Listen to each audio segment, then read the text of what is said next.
It's ad break time. I'm proud to announce that the Beyond Solitaire podcast is sponsored by Central Michigan University's Center for Learning Through Games and Simulations. And as usual, they are up to some amazing things. Their next game, Hydrologic Cycle, is scheduled to come to Kickstarter on March 26th.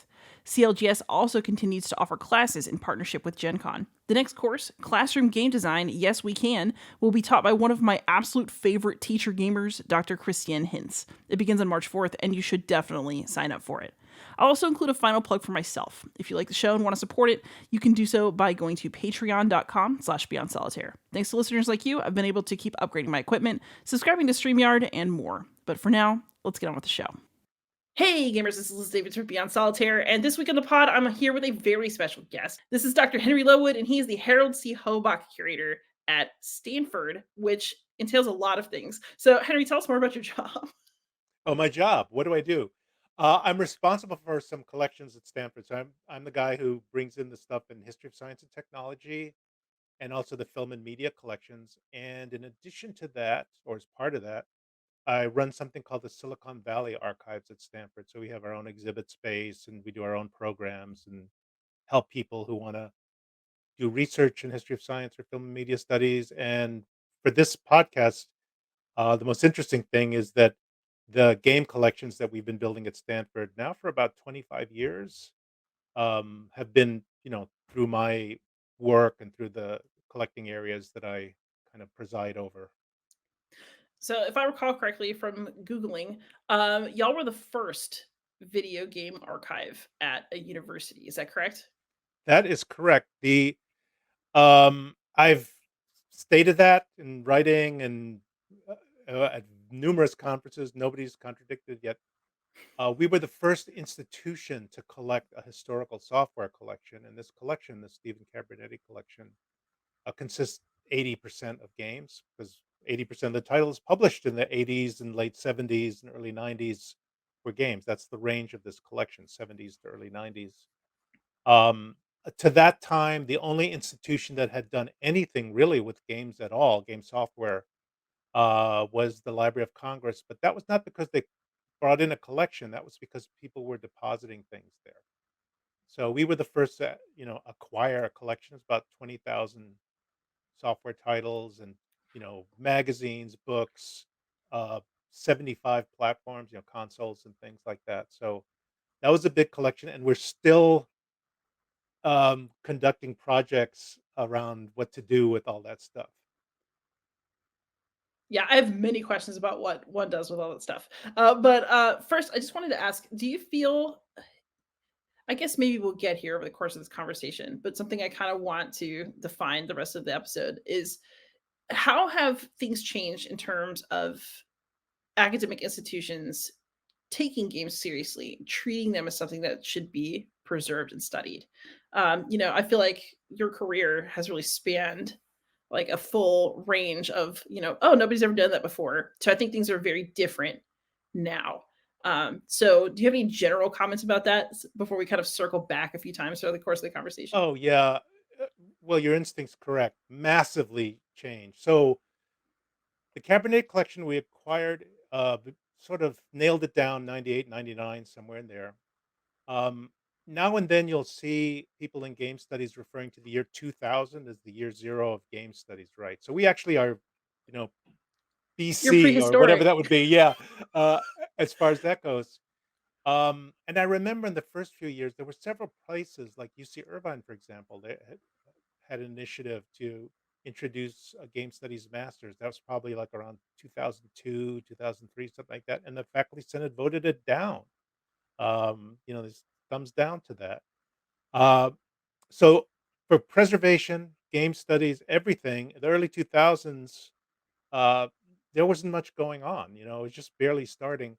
I remember I jokingly say this sometimes in front of the library director, and he always corrects me because he was very supportive. I'd make this joke that basically I brought this collection in and I wasn't fired. And, he'll just say, "No, no, no, no, I was," yeah, and of course, he supported what I did, but, it was, I just said a few seconds ago that we're still conducting projects around this collection. We had no idea what to do with this stuff also, and say circa 2000.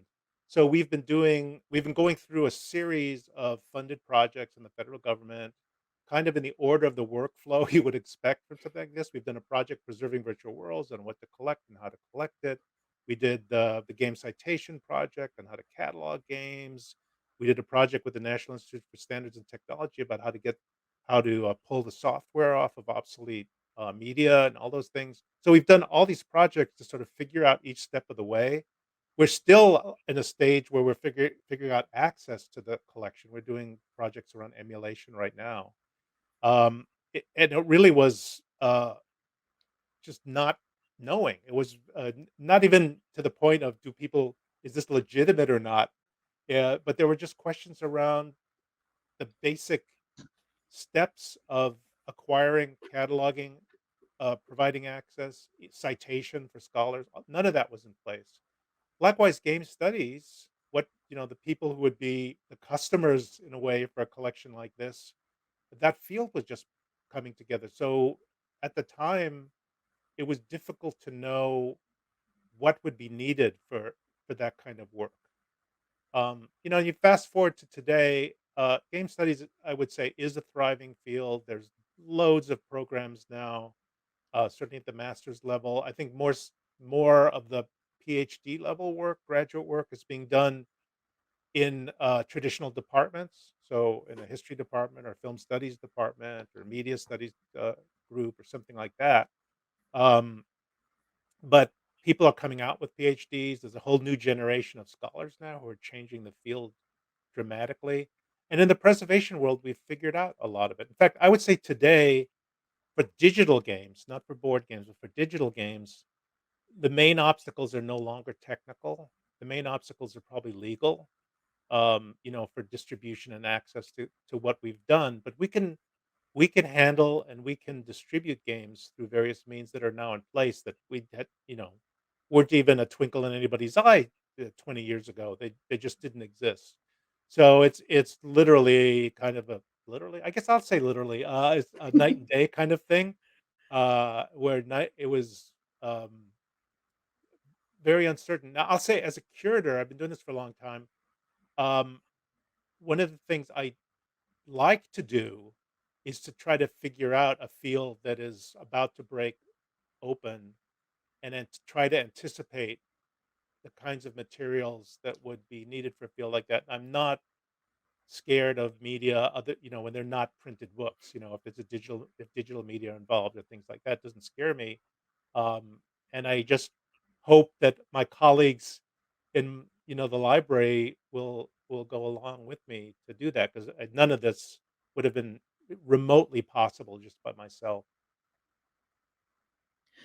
Man, this is super interesting. So, you mentioned that you no longer have as many concerns about the technical ability to preserve digital games. Um, so, how are you sure? I guess the thing I always worry about, like CDs go bad. The old hard drives. I had to explain to my students what the save symbol on Word was at school in recent years because they don't know what a floppy disk looks like. Yeah. Um, you know, how do you preserve things, especially knowing that the thing you're probably preserving them on is also ephemeral in the long run? Yeah. So, um, I will. Boy, if I have to caveat what I said a little bit, let me, and then I'll answer the question.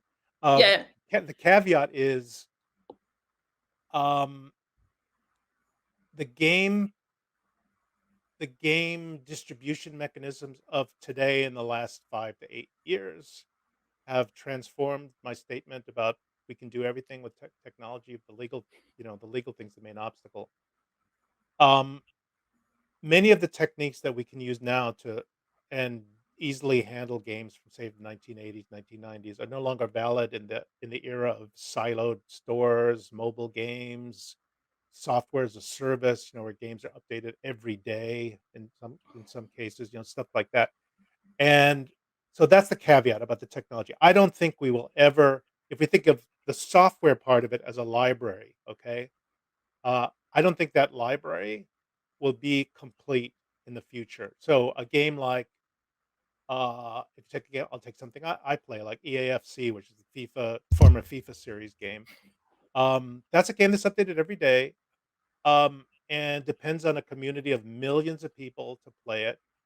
There isn't going to be, I don't know what the playing of that, what you would have to preserve that. You'd have to make so many decisions about the updating of the software, what versions you would use, what kind of experience you would deliver, and all of that. I think it would be extremely difficult. Not so much because you couldn't do what you wanted to do uh, with technology, but because so many resources would be involved in standing up that technology, and so many Mm. decisions would have to be made.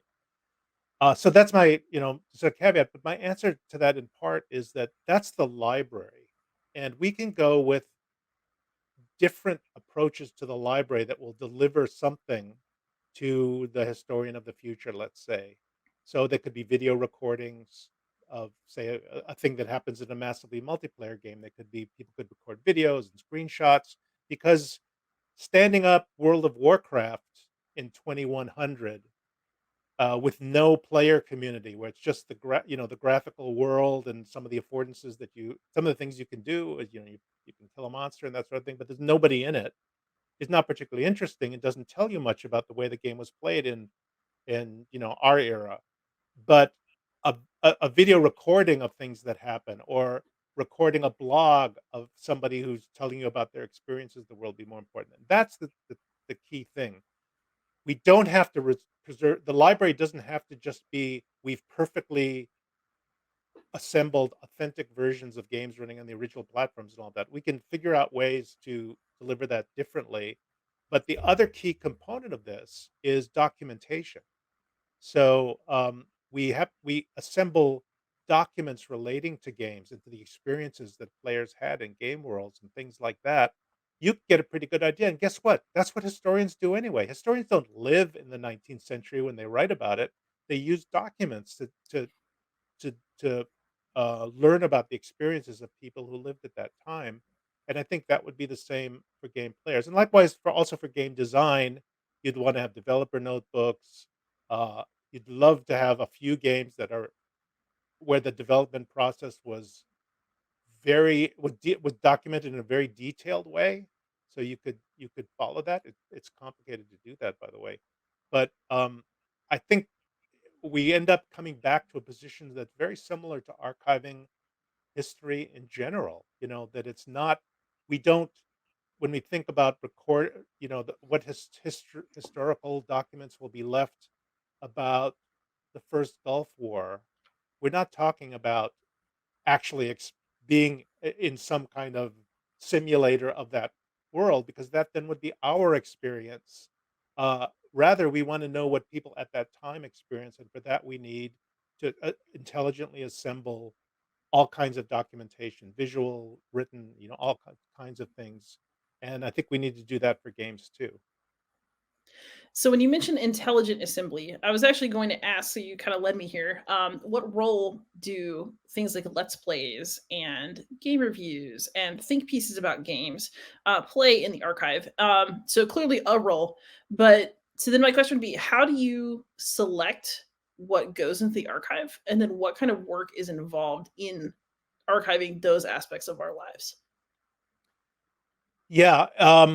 First of all, uh, the player community, uh, we're talking about digital games again. The player community has been, for the most part, generally ahead of institutions in doing things for documentation, whether it's um, analyzing the way the software works, whether it's figuring out how to get software to run in some way, but also, in many ways, assembling documents, like people having a rare game magazine and scanning it and putting it on the Internet Archive, that kind of activity.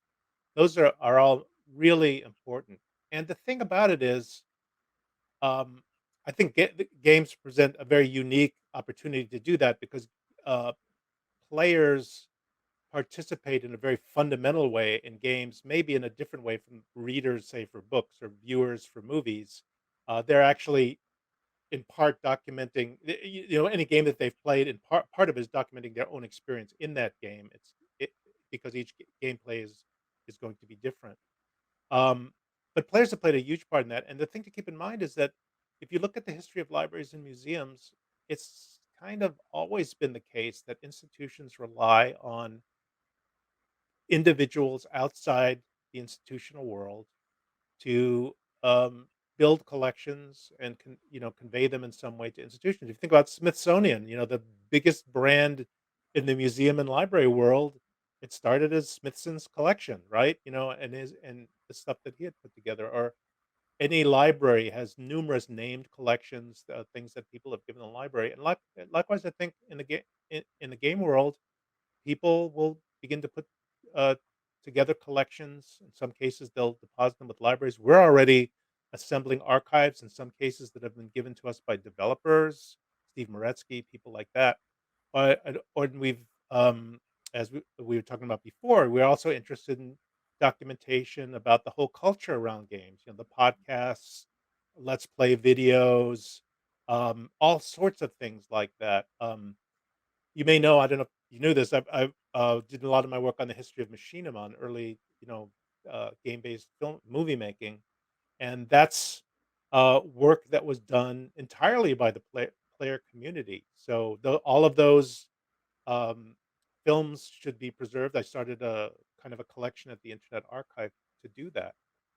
That's very, very, uh, important. I think people should feel that they can do something like that if they want to. And the step I would like to see taken next, I guess, by a lot of institutions is to create linkages between the institutions who are, you know, in a position that they can ensure that things are preserved. A collector, um, unfortunately, has a limited time on Earth, and at some point, something's gonna happen to that collection, and yes, occasionally a family will preserve it, but in most cases, um, it's gonna be difficult, and so it's a good idea to start forging those connections with institutions to ensure that the work people has what people have done is preserved as documentation for future historians. Oh, that's really interesting. So speaking of historical work, so you're a curator, but you are also a historian and you do historical work related to gaming, including board Mhm. gaming. Yep. I know that you've done a lot over the course of a career. You've covered lots of different stuff, but what are some of the topics that you have enjoyed as a historian as well as a collector of materials? Um, the biggest, most general answer to that question for me is that while I have occasionally written about design related things or business related things, what interests me the most historically is what players do. And that's both board games and digital games. For example, I did one piece for Zine on the history of play by mail with war games, and I used what collection we have at Stanford, but I also used my own personal archive of playing by mail, and what that how that happened and what it also means, both historically and also for the archive, those kinds of collections. So that's the sort of general answer. Is I'm my blood pressure goes up a little more if I discover something having to do with players. I get a little more excited. Um, Specifically, I would say the category I use to describe my interest is, and I'm on the cusp of starting to write about this as something, is what I would call nonfiction gaming. So that would mean games for which the theme is something related to activity in the real world.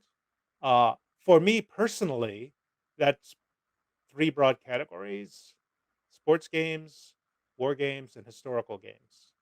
So, Ooh, and speaking my that's language.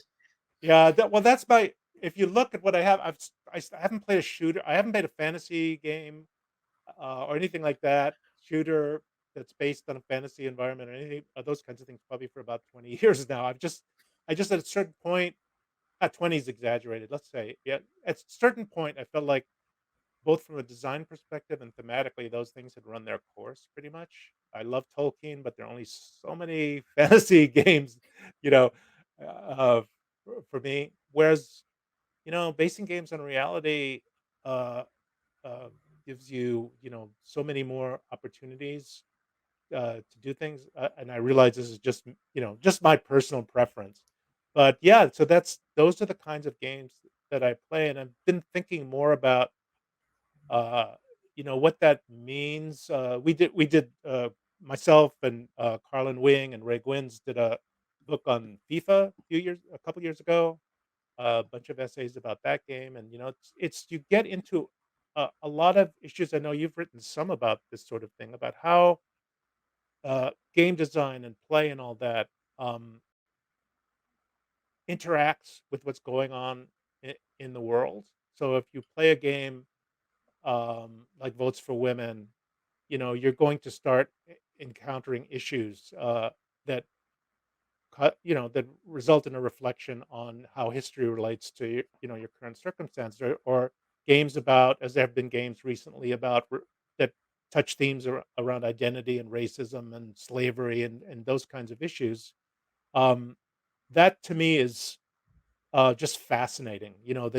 Uh, the problem that the designers face in producing games like that, each on a maybe on a completely different thing that happened in the world, and then also the way that players digest those games and relate them to their experience personally, but also maybe to thinking about the world, the things that are happening in the world right now. So that's kind of my wheelhouse. Then I would say is I love to, I guess, players and nonfiction games pretty much would summarize it. I like it. I like it, especially yeah, I think, in a way, I didn't really know what I wanted for my podcast when I started it, but I think that going through it's basically, there's no such thing as just a game. And the reason for that is that every time you play a game, something's happening to you in terms of how you interact with the game Mhm. and how it makes you think. I think for me, the thing that makes historical gaming specifically so interesting is that it gives me something to grip onto when I'm doing, I guess, critical work, because we already have ways of talking about history. Like you're telling what you think happened, but then as you do that, you're also telling on yourself in some way, even if you can't tell it, even if people in our culture can't see it. um, and I guess I kind of feel like that's also what you're doing with your archive. So looking back on some of the things that you've collected so far, what do you think that your work has revealed about gamers in our modern times? Like if we were going to go look through somebody in the future, what are some of the conclusions they might draw from what you collected so far? Well, from the collections, yeah. One thing that I think might find interesting, if you know where to look, is that there were quite a few connections between um, games, and this would touch board games and digital games alike. And this cover, I would say, cover a lengthy period of time from the '60s into the 21st century. Is the connection between games and simulations and um, activities of the government and the military, and that kind of thing. We have quite a few collections that relate to that. Like we have the archives of the '73 Easting simulation, which was the one done after the first Gulf War that led to a lot of the funding that poured in the '90s, but also the SimNet platform that was based on provided, if not directly in terms of technology, but at least the model for a lot of the massively multiplayer games in the '90s and the early 2000s, that kind of thing. You had these large games where you can fly through the environments and do all kinds of things and all of that. Just likewise, you could look at things like in the board game world, uh, that are educational games that were a massively understudied topic. I would say neglected totally, is how many g uh, p mostly non-digital but it's also on computer. How many games were produced, often by academics in the 60s and 70s around economics, very social, interaction kind of topics, relationships, education, things like that, fields that are broadly in the social sciences realm, but were done in i- at universities for the most part. We have quite a few of those. I mean, these aren't the things that um, people say, "Oh my God, they've got an Infocom archive," something like that. Which is really exciting to people who play games. But we also, we have things like there was a game called SimU. I can't remember if it's called SimU or Sim University right now. Actually, shame on me. Anyway, it was a game based on Stanford, actually, by the former uh, I think it was the assistant provost of the university, or the former controller of the university, went off to a foundation, and he funded a pretty well-known game designer, uh, and he sort of had all these interviews with the game designer about how Stanford worked, and they created this game as a commercial game, did all right. The game designer was reasonably well known around, running a university. Um, that's something, I've read, next to nothing about, is that whole relationship between games and the both the state, in the United States, and also, the university world, the academic world. Um, there's a lot to say about those kinds of games, and if you think about it, some of the fundamental games we do know about came from universities as well, like Space War, was done at MIT, or the Infocom games, Zork, games like that were done at universities. Those were more entertainment types of games, but still. So that would be one thing, I guess, maybe would be, available to people through our archives, that in the future, that might be interesting. Um, we also have quite a bit that emphasizes,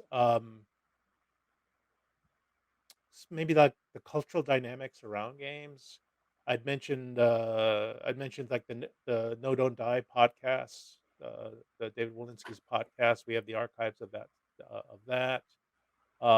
We've also got things like, because of the Silicon Valley archives, we have things like, the hacker community, and how they interacted with games. So, the Homebrew Computer Club, for example. There were a surprising number of things in their newsletter, about games, and those would be available to people to do research on. So it's not just, I'm emphasizing things that are not like in the what you would consider the traditional game design world, where it's for business Sure. purposes and somebody's designing it.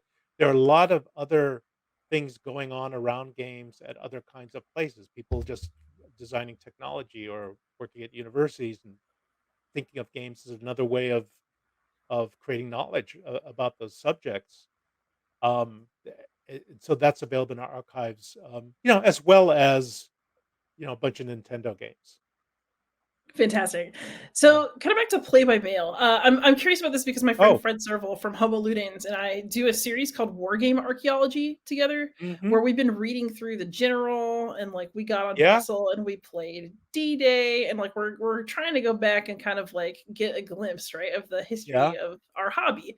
So, very good. what? How many people who play by mail kept, was it common to keep archives of your play by mail? Are there a lot of people who did it other than you? And what did you discover about yourself as you were looking through that stuff? So, was it common? I think it was, because, uh, should I? What do you think? Does everybody listening to this know how play by mail worked? Uh, Let's give the quick rundown just to make sure. yeah, the quick rundown is that you were using a thing called postal mail for this. We're not talking about email What? yet. What a scam. Yeah. You, so how do you handle die rolls and all of that by postal mail? And the trick that was the generally the trick was, you would use, the stock market results, that were published in the newspaper. And what you would do is, let's say, what's today? Today's January 29th. So I'm preparing my move, and I pick a day in the future. I pick February 1st as the day that my turn will resolve. I mail it off to my friend with my moves on it. I record where all my units are, and if there were combats involved, I record them and do the odds and the modifiers and all that. There it is, just waiting for the results. Send it off to my play partner. Play partner receives it on February 2nd, gets the newspaper from the first, and you go to the stock market sheet, and it goes by the sales. It doesn't go by the stock market price. So you say Apple, and you take the number of sales and you divide it by 6, and then the remainder is the die roll, if it's a D6, of course. So, that means I couldn't have known when I submitted the move, I did not know what the result die roll would be because I those stocks were in the future. Those transactions occurred in the future. The person on the other end would have access to that, and they could create, they're writing in the column a 5, a 4, a 3, and then they just resolve the combat, as necessary, that sort of thing. So that's how you did it. Now, what that meant was, okay, you're recording the move on paper. You're writing down every unit, and you would have to most of the maps, if you look back at most of the maps from that era, you'll see that the hexes, they're mostly these hexagonal grids on the maps, right? Would have a number on it, or maybe it would say A6, there'd be like a row and column kind of thing. So you would say, my unit, this unit, 2nd Panzer Division is on A6, and then you're writing that all down on this piece of paper. There were some clubs and things like AHICS and such you could belong to that would produce sheets that you could use for this to make it a little easier. And the moves would be recorded. So you would end up and you play, let's say you played a game, often would take 2 years to play a game. Yeah, this may because think of it, a turn going back and forth. It might postal mail, it might take a week or 2 to do like half a turn, and it takes just a long time. Life interferes with it and all of that stuff. But then, I would guess most players did not throw those sheets out as the game was going. Somebody might make a mistake, and that's another thing. If you made a mistake, you didn't correctly apply a movement rule, so you put your unit in the wrong place. Your opponent would have to mail the turn back to you, or I guess you could get on the phone and say, "What do you do?" But that didn't happen too much. It would be mailed back to you, and then you would go on from there. So, uh, I think most players probably did keep those sheets and the correspondence that went them. That's the other thing. So let me talk about an archival artifact that relates to this. A few years ago, I acquired a copy of the game Stalingrad, which is sort of the vintage you were just talking about. Avalon Hill game from that it was probably done around in the early 60s. Um, managed to acquire a copy. I just saw it listed somewhere and was able to get it. Had been owned by a player who was involved in all these play by mail games, and he was also a member of what was called the MIT Simulation Society, which was a place where a lot of war gamers were and playing these kinds of games. And it said in the description of this object, which I felt was written for me, because I didn't know who else looking at this antiquarian catalog would have known what this stuff meant. But it said it had all these letters in there relating to a game that had been played by mail, or games that had been played by mail, I guess. So we get this thing, and it's basically the box Stalingrad, and then all these letters stuffed in the box from the 1960s, and this guy. And so it is some of these sheets. People may know this, but Diplomacy was sort of the first game where this a system like this was widely applied. Avalon Hill adopted it. So these people at MIT knew all about this. Diplomacy was really popular on the East Coast. And it was stuffed with all these sheets, but it also had this correspondence between these people playing where they would say, like, you know, you dummy, what did you again, I'm having to tell you, you did this you applied this rule incorrectly, things about applying the rules. They're talking about little stuff about family gossip and things that are going on. So that's like, um, where like play by mail game, or it might have been multiple games in a certain context, which was this MIT club.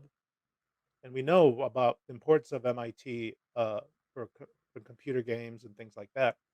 Uh, is combined with this just a collection of correspondence around games where you can sort of see how people were interacting. In a few cases, you can see how many of these people identified here had maybe like military ranks associated with them and things like that. I guess ROTC perhaps. You can do a lot with that sort of stuff, and it's kind of there because of the play by mail system generating these kinds of materials like correspondence around the game. I don't know if I answered your question. I just went on a No, this is, ramble, like, but I think super that was it. interesting, honestly, Yeah. because I actually never thought about how y'all did the die rolls. I feel like I, like, really learned something interesting today. Like, I could see the piece movement, but the die rolls, that's Oh, cool. I played that way so many games. There was an organization called AHIX, which stood for Hill Intercontinental Kriegspiel Society. Kriegspiel was the war game. AHIKS, and you join that, and you would get you'd play. Your games were recorded. Your results, win or loss, would give you a ranking in different games. There's also a newsletter around AHIX that circulated, and I have because I was part of that environment, not in the '60s. I was not. I'm not that old, but catching up like in the '70s and into the '80s. Um, so there was a lot of infrastructure built up around games to support that, but none of it was online. Oh, maybe until I would say probably not at all until the '80s. Some things started to be developed along some of the nascent online services and like Prodigy and things like that. CompuServe, some online games were developed at that point, but up until that point, it was all paper and pencil, stamps, envelopes, all that stuff. That is that is really cool. I like that a lot. So when you talk about archiving these items, first I just want to point out for people out there, like just because it seems like it's some random thing from your past that nobody would care about, that doesn't actually mean that that's true. Um, Yep. even in classics, right? Like the best papyrus collection ever found, Oxyrhynchus, is a trash heap.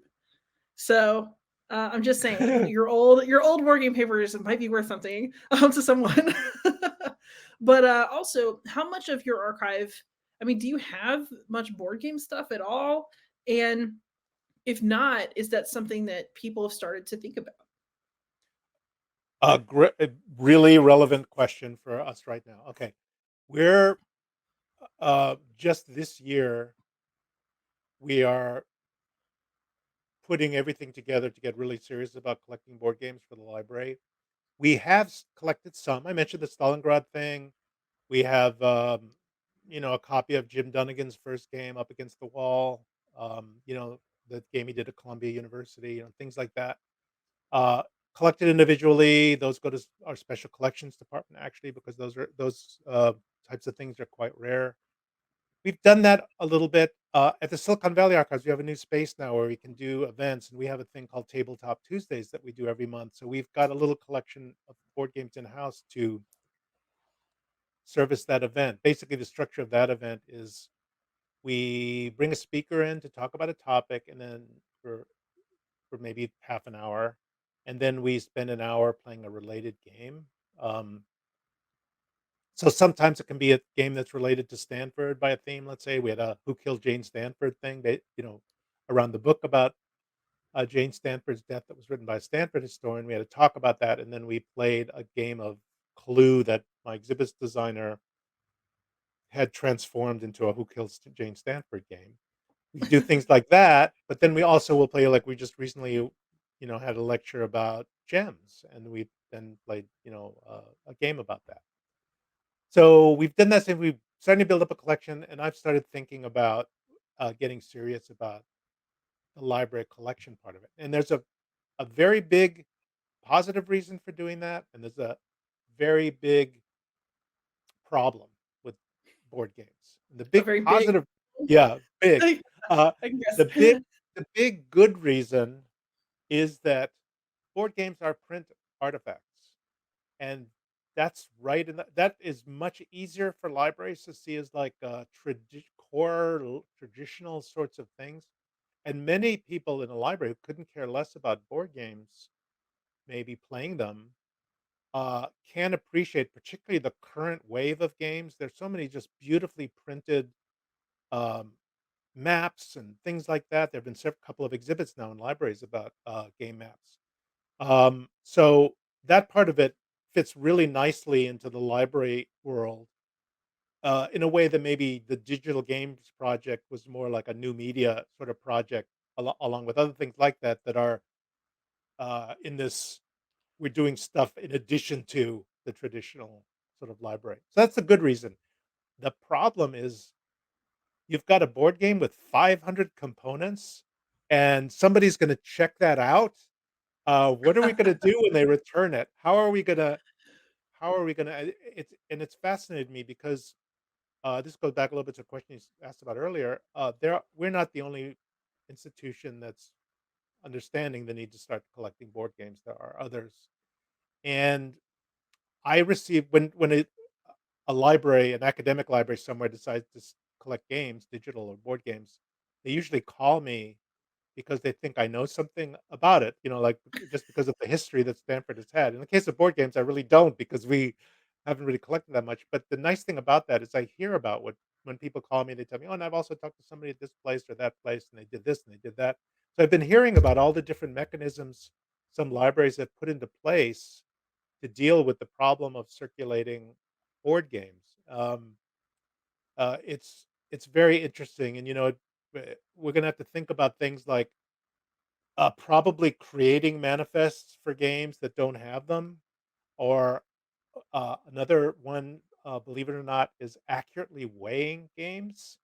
Uh, One of the things I've heard about, there's a university that does this, is they do very precise measurement of the board game, and and I know there are going to be people out there thinking like, "No, this won't work," but actually, it probably works most of the time. I'm going to say, but when the game comes back after it's been used, if it circulates, comes back, they weigh it, and if by this very precise measurement, it's the same weight, they don't check the components.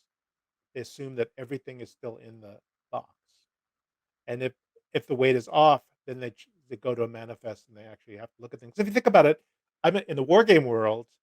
There's no game that has less than a few hundred components, the cardboard, and if you have 3 counters missing, the game is probably not gonna be playable. Uh, Yeah, it's so entirely, yeah. so it's that's a big problem. We've now identified a vendor that we can use to buy games. With a library, it's a different thing than just buying a game like an individual would. You have to go through a process, it has to be received, cataloged. It has to go someplace. We had to figure out where we were gonna shelve them. We had to figure out a space for people to use them and all of that, but the momentum is there, and in fact, it's kinda strange because we've already heard coincidentally, it's not for any other reason, we've already heard there's a board game club on campus that I had not known about, who just happened to contact us a few weeks after we, put the system into place saying, "We'd like does the library have a space for us to play games for our club?" And they do focus on historical games. So, we're moving in that direction, and I predict,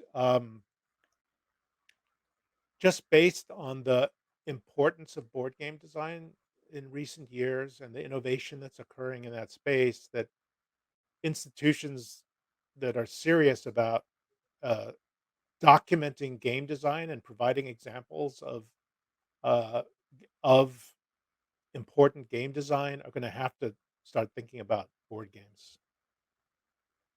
So when you say documenting examples of important game design, I know that in any archive, right, you're gonna have to make choices. I think especially with board games, like I have to make choices in my own home because I do not have unlimited space, and those boxes are big. How do you decide like what games you want to collect? Is it like you just take whatever people give you? If somebody gives you something, you just end up keeping it? Are all board games important to document? Are certain, I wonder about this. Especially because some Yeah, have tiny print runs. They just disappear to the ether the second they're yeah, printed, maybe. yeah. Uh, and there's a little bit there, like with digital games, the distribution channels are changing a lot for board games. Uh, if you think about it nowadays with board games, so much of what you buy, you pre-order through, GMT has its, what is it, P500 games Yeah. or Kickstarter, projects and all that stuff.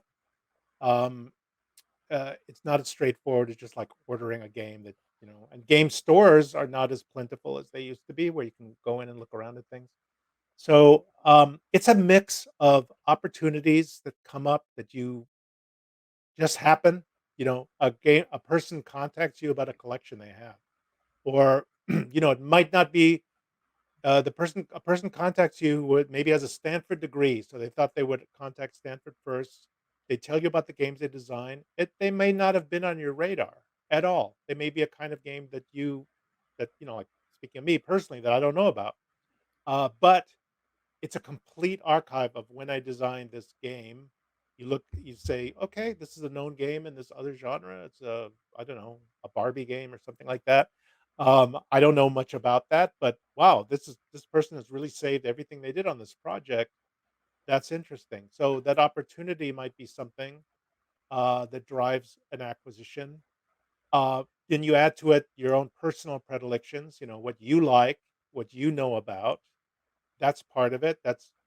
The curators are hired because of their subject knowledge, and in my case, there's things I am pretty confident about the kinds of games I mentioned before. Like if it's a sports game or a historical game or a war game, I'm pretty confident I know which ones to get, or which ones are like a game series that's published 10 titles, but it doesn't really add all that much. There might be things like that where I sort of pass on it. I figure it's not. We don't need to have that, especially considering all the space and all it would use. So there's that, and then you think about your own situation for your own games. You make choices all the time. It's the same. It's the same for the library. You. I remember hearing at the San Diego Historical Games Convention, the GMT folks were saying they're up to publishing around 100 games a year, something like that. When they started out, I think I'm making the numbers up because I don't remember them exactly, but I think they said that maybe their first year they published like maybe 3 or 4 games, and there's a massive number of games.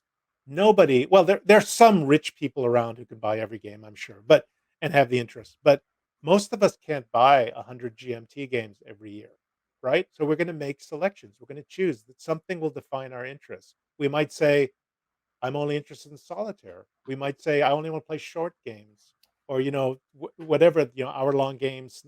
Or somebody might say, I'll only play games about World War II, and I want them as detailed as possible.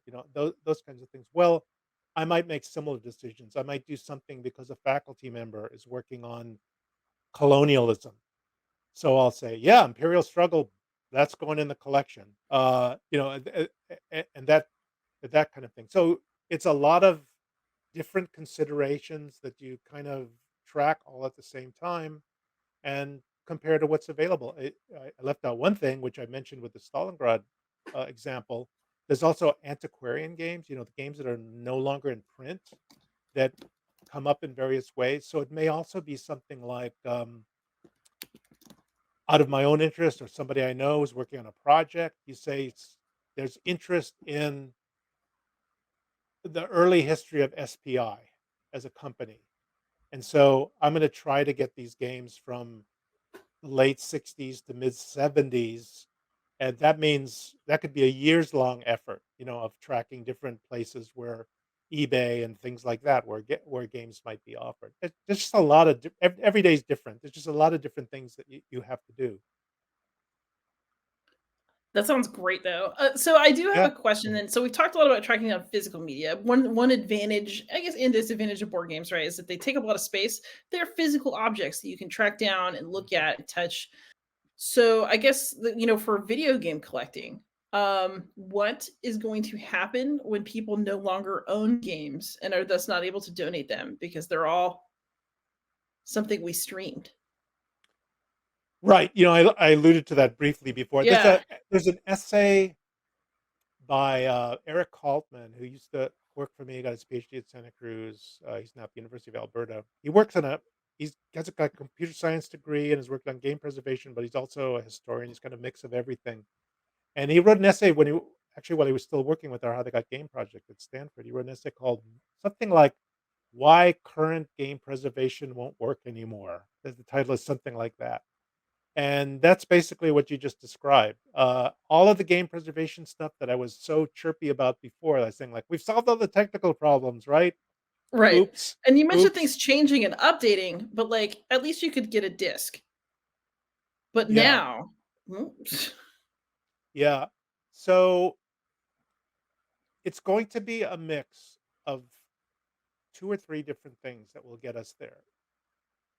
One will be one thing we talked about before, players figuring out some things, that they could do. So that we've seen that with, uh, these servers, for example, that people have created around online games. There's a lot of, I'll use the word discussion about this in the copyright law realm. You know, the Copyright Office is looking at some possible exemptions to the Digital Millennium Copyright Act that might provide some more access to things like that. But technically, that's not legal. But some players have done it for various reasons. They want to play the game, or they want to make a machinima movie using the environment, but they want to apply some of their own tools to it. They can't do that in the regular game, so they do their own game, and they maybe collect a bunch of updates to the game and things like that. So some clever tech savvy players are going to come up with some workarounds and some projects that they do that deliver something that will be useful in understanding some of the games that are like what you've just described. And some of that will wind its way to libraries with digital repositories and such, or to the Internet Archive, for example. That's one thing. I think the Internet Archive is one place, by the way, that's likely to tackle some projects, maybe to sort of see if they can capture updates of software. But if you add up all of the software, game software that runs on rapid updating, the service model, it is a gigantic, massive amount of data that requires everything to be in place, correct sequencing, all this stuff. Uh, it's just a massive resource problem. But some places, Internet Archives, players are going to figure out a few examples, and we probably don't need to say. I hate to say this, people won't like to hear this, but we probably don't need to save every such game to understand the way these games work. Uh, right. I'm confident there will be some examples. And then for the rest, where we don't have maybe a version that's playable, that's where the documentation comes in. And that's where players can, by the way, also can play a huge role. If you have a game where you've recorded your replays and you have them in some way that's accessible, don't, think about saving them. Think about the uploading them to the Internet Archive, or asking, if you've got them in a way to transfer them. Maybe Stanford can take them if they're a place that has the technology to do that, can preserve the video files of gameplay. Uh, People do walkthroughs, people do gameplays, people do documentaries based on game worlds, fictional movies, all kinds of things, collections of screenshots. I remember in Second Life, when we did a project in Second Life, we learned about somebody who was there, who had a thing when they were walking around in the world, that their system was set up to take a screenshot every second, something like that. There's a massive screenshot library that was sequenced according to like where they walked through Second Life. Um, so we can imagine that some of those things will survive, and they'll give us Yeah. some idea of things. And don't despair, because we don't have complete archives of every person who ever lived, in human history. We don't have anything like that. But if we can get a good amount of material that's strategically put together, that tells us, at least in a few cases, how games like that worked or what people did in them. That's going to be very important to have, and we should see it, as a glass half full situation when we've done that, not as a not as a negative thing. That we can't play every game that's ever existed. Well, that's something that grieves me regardless, but so before I Well, ask you yeah, before I ask you a couple easy questions, I guess I'll ask you maybe the hardest question. I don't know, I think you think about it though. So, working on games is interesting for me In part because, when I try to take games seriously and write about them, I get pushback from one end. It's like, well, I just want to play a game and have fun. Like, why do you have to, or, get so into it? Mhm. And then, also the first time I got excited because of my blog had gotten some views, I told the school nurse who dropped by that I was really excited because I had this blog about games and like more people had read it than I expected. And she Mhm. goes, "Oh, Liz, why don't you write about something that matters?" So, why does it matter? Why do all of these years of collecting, all of these projects, all of these attempts to preserve gaming history, why do you think that they matter? I'm gonna say that was by far the easiest question you asked me. Good. Yeah, I figured you'd be the type. The answer is the answer is you cannot understand our times without games and other digital media and other related digital media. Simple as that. Doesn't you may not care at all about games, but you cannot understand our world if you know nothing about digital games. And I'll give you one example.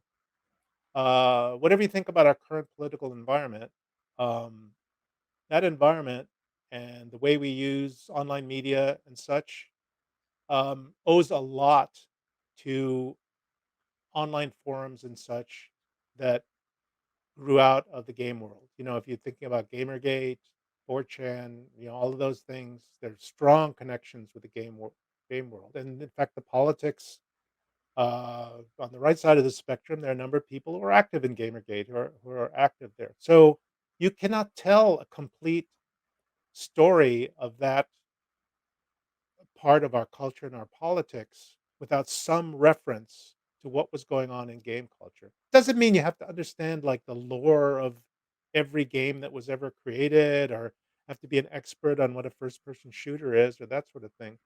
But uh, just like you would rely on a historian or some other person, assuming you still respect experts, you would still rely on somebody else's account for um, any area of the history of our times. Likewise, there are going to be people that are going to need the documentation about games to do that work on games. And that in turn will be a piece of the puzzle for everything else that involves our times. If you were to say, forget it, games aren't important, everything about games disappears, no archives, nothing, we're not gonna deal with that because it just wasn't important. You're, uh, gonna find out that a lot of things, that you do consider important by however whatever your metrics are for this important scale, things that you think are important for the late 20th century, early 21st century are not possible to write about without that. So that's the argument that I would make is that it's not about games.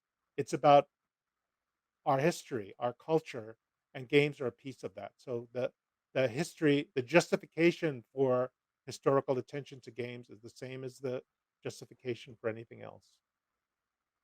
I like it. Although I also know that you must be playing games for fun in a career like yours. So what have you been playing recently that brings you some joy? Um, well, unfortunately, I tend to play games where they bring me joy and they also make me feel like I'm still at work.